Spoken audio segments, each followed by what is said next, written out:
اب اسی طرح حضرت شقیق بن ابراہیم بلخی،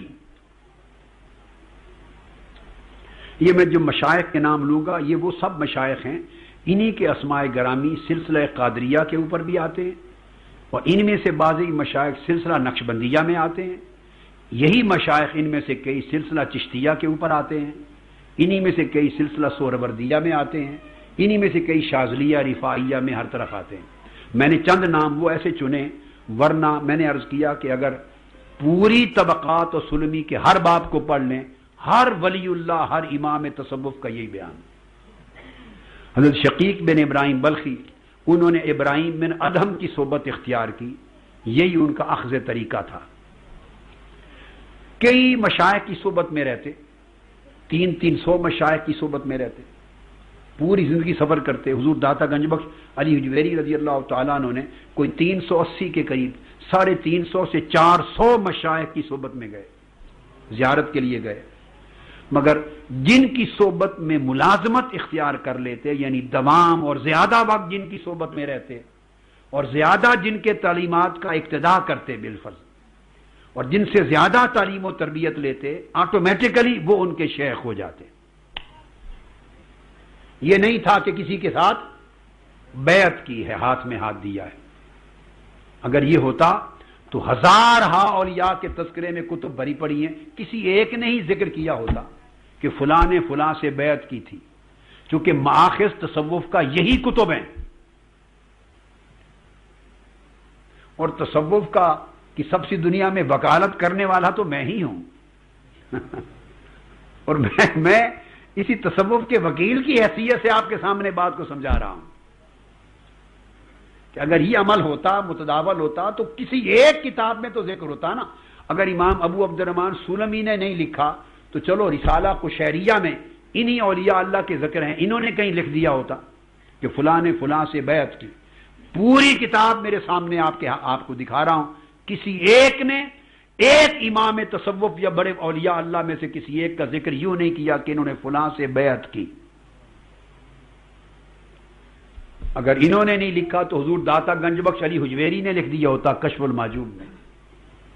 یہ پوری کتاب حضور داتا گنج بخش رضی اللہ تعالیٰ عنہ نے اولیاء اللہ کے احوال سے بھری ہے، ساری کتاب بھری پڑی ہے، طبقہ صحابہ سے لے کے طبقہ تابعین، حضرت اویس کرنی سے، اور پھر آگے تمام اولیاء کے تذکرے، امام حسن بصری سے، سعید ابن مسیب سے، حبیب اجمی سے، ابو حازم مدنی سے، حبیب بن اسلم رائی سے، امام اعظم کا تذکرہ، پھر باقی ابراہیم بن ادم کا، بشر الحافی کا، بایزید بستامی کا، فضیل ابن ایاز کا، داؤد طائی کا، سری سقطی کا، معروف کرخی کا، سب کے تذکرے۔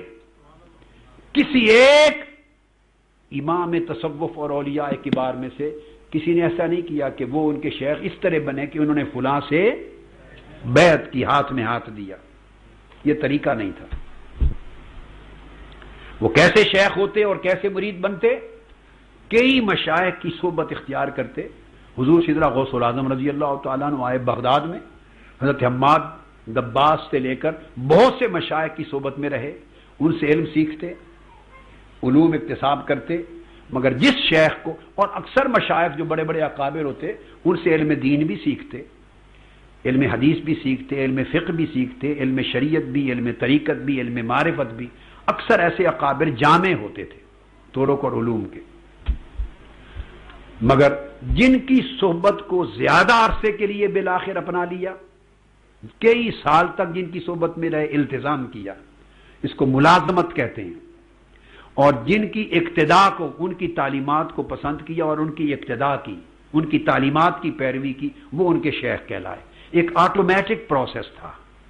کیا کوئی وضع قطع کر کے کسی خاص طریقے سے شیخ نہیں بنتے تھے، بہت سے مشائخ کی صحبت میں رہتے، ملازمت کرتے، اکتساب فیض کرتے، اکتساب علم کرتے، بالآخر ان میں سے جس کی صحبت زیادہ عرصے کے لیے رکھتے اور جن سے زیادہ اکتساب فیض کرتے، جن کی صحبت سے تعلیم و تربیت زیادہ لیتے اور جن کی خاص تعلیمات اور منہج کی اقتداء کرتے، پیروی، وہ ان کا شیخ کہلاتا۔ میں نے بار بار یہ بات آپ کو سمجھا دی، اب سنتے آئیے۔ حضرت شقیق بلخی کی بات بھی آ گئی، اس کے بعد حضرت سیدنا معروف الکرخی رضی اللہ تعالیٰ عنہ، یہ الفاظ بتا رہا ہوں، حضرت امام سلمی لکھتے ہیں کہ انہوں نے، وہ حضرت سری سقطی کے استاد تھے، لفظ لکھتے ہیں سری سقطی کے استاد تھے، اسی استاد کو شیخ کہتے تھے، یعنی ان سے سیکھا تھا، اور خود حضرت داؤد طائی کی صحبت اختیار کی تھی، اس طرح داؤد طائی ان کے شیخ ہو گئے۔ اب ایک سادہ سی بات ہے، لفظ بیعت سے یہ بھی واقف تھے، مبایعت سے، بیعت سے، قرآن کا لفظ ہے، ان الذین یبایعونک انما یبایعون اللہ، بیعت کا لفظ قرآنی لفظ ہے، حدیث کا لفظ ہے، واقف تھے۔ اگر بیعت کا دستور لازم ہوتا اور اس دور میں رائج ہوتا تو وہ کسی جگہ لکھتے کہ انہوں نے فلاں سے بیعت کی تھی۔ آپ میری بات کو سمجھیں، تو کسی سے انہوں نے بیعت نہیں کی تو ان کا کیا حال ہوا پھر؟ معاذ اللہ، یہی کل اولیاء کے امام اور سلطان ہیں۔ تو ہر جگہ لکھا کہ انہوں نے حضرت داؤد طائی کی صحبت اختیار کی، صحبت اختیار کرنے سے حضرت معروف کرخی مرید ہو گئے اور حضرت شیخ داؤد طائی بولیے شیخ ہو گئے۔ بیعت کا کوئی لفظ نہیں، فقط صحبت ہے۔ پھر سلسلہ نقشبندیہ میں بڑا نام آتا ہے حضرت حاتم اصم اور حضرت شقیق بلخی ان کا۔ پھر حاتم اصم خود بلخ سے تھے، اور یہ کس طرح مرید ہوئے کس شیخ کے؟ حضرت شقیق بن ابراہیم بلخی کی صحبت میں رہے، بس صاحب شقیق بن ابراہیم، ان سے ان کی صحبت اختیار کی، ان کے مرید ہو گئے، وہ ان کے شیخ ہو گئے۔ پھر حضرت ابو تراب النقشبی، ان کا ذکر بھی طریقہ نقشبندیہ میں آتا ہے، وہ ان کے شیخ حضرت ابو حاتم العطار البصری اور حضرت حاتم الاصم۔ ابو تراب النقشبی مرید ہو گئے اور انہوں نے صحبت اختیار کی حاتم اصم کی، وہ ان کے شیخ ہو گئے۔ اور کل ایک نہیں، کئی شیوخ کا لکھتے ہیں کہ ان کی فلاں کی فلاں کی فلاں کی صحبت میں رہے، صحبت کئیوں کی اختیار کی، مگر جن کی صحبت زیادہ عرصے کے لیے اور جن کے طریقے کی اقتداء کو اپنا لیا وہ شیخ کہلائے۔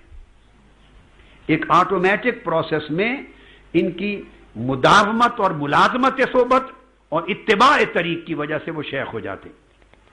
پھر سیدنا جنید بغدادی رضی اللہ تعالیٰ عنہ، تمام طرق کے سلاسل کے امام، ان کے شیخ حضرت سری سقطی ہیں۔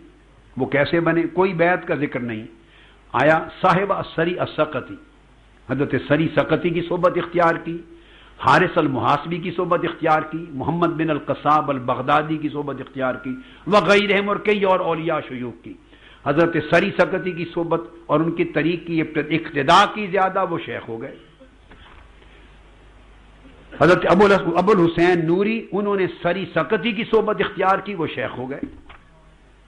حضرت شاہ ابو الفوارس کرمانی، انہوں نے صحبت اختیار کی ابو تراب النقشبی کی، وہ ان کے شیخ ہو گئے۔ حضرت سمنون المحب، انہوں نے حضرت سری سقطی کی صحبت اختیار کی، وہ شیخ ہو گئے۔ اور آپ دیکھیں گے نہ اس میں بیعت کا ذکر آیا ہے اور نہ خلافت کا ذکر آیا ہے۔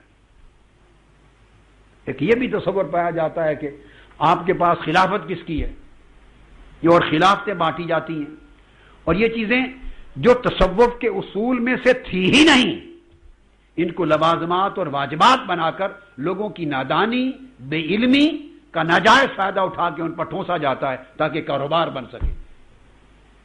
میرے پاس فلاں کی خلافت ہے، اب بھئی آپ کے ہمارے پاس تو 10 لوگوں کی خلافت ہے، ان کا تو کسی ایک کا ذکر نہیں ہے۔ جنید بغدادی کے پاس کس کی خلافت تھی؟ کسی کتاب میں بیان نہیں آیا، یہ لفظ ہی یوز نہیں ہوتا کہ فلاں نے فلاں کو خلافت دی۔ بھئی وہ طریقہ سیکھتے، ان کی صحبت میں تربیت میں ریاضات کرتے، مجاہدات کرتے، ان سے تعلیم لیتے، تربیت لیتے، سلوک کی منزلیں طے کرتے، پختہ ہوتے چلے جاتے، یہ ان کے شاگرد تھے، پھر آگے ان کے شاگرد اور مرید ہونے لگ جاتے۔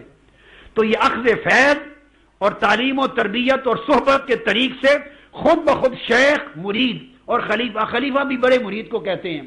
نہ لفظ اجازت آپ کو کہیں ملے گا، نہ لفظ خلافت کہیں ملے گا۔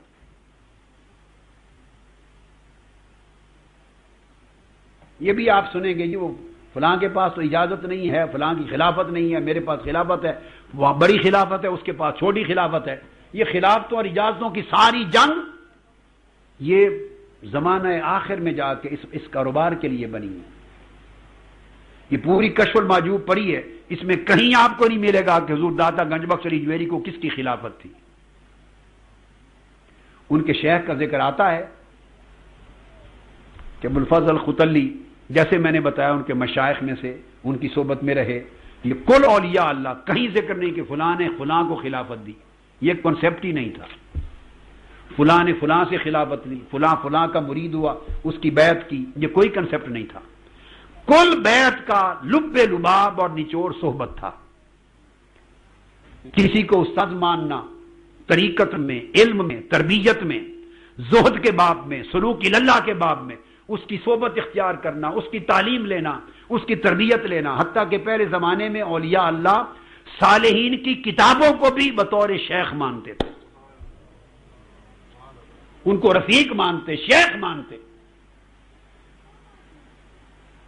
حضور داتا گنج بخش رضی اللہ تعالیٰ عنہ کا اور کئی اولیاء اللہ کے ایسے قول آپ نے سنے ہوں گے کہ جس کا کوئی شیخ یعنی استاد نہ ہو تو میری کتاب اس کے لیے شیخ ہے.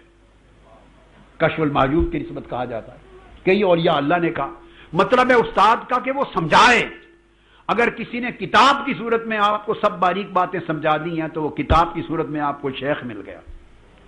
سٹل مشکلات کے حل کے لیے، چیزوں کو سمجھنے کے لیے استاد کی ضرورت ہوتی ہے. تو جس کی صحبت آپ اختیار کرنے کا ارادہ کر لیں اور جس کی تعلیمات لیں اور جس کی اقتداء اور تعلیم کی پیروی کریں وہ آپ کا شیخ ہے. آپ اس سے رابطہ کریں، اس سے پوچھیں، تعلیم لیں، سمجھیں. الگ سے کوئی ریکوائرمنٹ پوری کرنے کی ضرورت نہیں ہے. تو اس طرح منصور حلاج وہ حضرت جنید بغدادی کے مرید ہیں، مگر کسی بیعت کا ذکر نہیں. جنید بغدادی کی صحبت اختیار کی، وہ شیخ ہو گئے بس. تو خالی صحبت سے، تعلیم و تربیت سے، ان کی تعلیمات کی پیروی سے، ان کی اقتداء سے اوپر کے بزرگ شیخ، استاد شیخ ہو جاتا اور ان کے شاگرد مرید ہو جاتے. اور کوئی خلافت لینے دینے کا حساب نہیں تھا.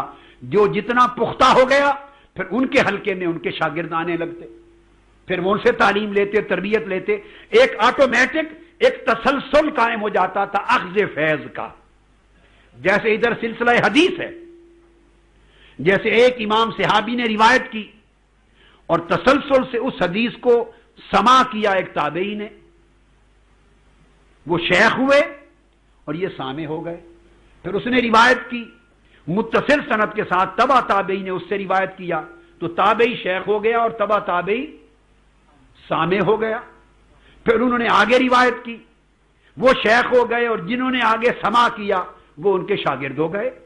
تمام کتب میں شیوخ کا تذکرہ اسی طرح آتا ہے.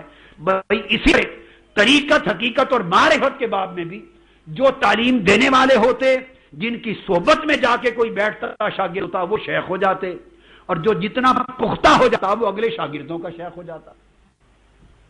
کوئی مخصوص سرٹیفکیٹ، کوئی خلافت نہیں تھا، کوئی مخصوص اجازت نامہ ایس سچ نہیں تھا. اور پھر آگے جو جو پختہ ہوتے چلے جاتے وہ اپنے علاقوں میں ان کے حلقات درس ہوتے، حلقات واعظ ہوتے، حلقات رشد و ہدایت ہوتے. لوگ ان سے حدیث بھی پڑھنے آتے، تفسیر بھی پڑھتے، اخذ قرآن بھی کرتے، اخذ طریقت بھی کرتے، زہد اور ورع کا طریقہ بھی سیکھتے. تو جن جن لوگوں نے زیادہ عرصہ ان کی صحبت میں گزارا ہوتا اور فقیہ کے آداب سیکھتے اور پختہ ہو جاتے تو وہ ان کا شیخ تھا. یہ پھر اگلے شاگردوں کے لیے پھر شیخ ہو جاتے. یہ ایک تسلسل جو اخذ کا تھا، تعلیم اور تربیت پانے کا تھا، تسلسل اور فیض پانے اور آگے منتقل کرنے کا تھا. یہ آٹومیٹیکلی یہ سلسلہ بنتا چلا جاتا، یہ سند بنتی چلی جاتی.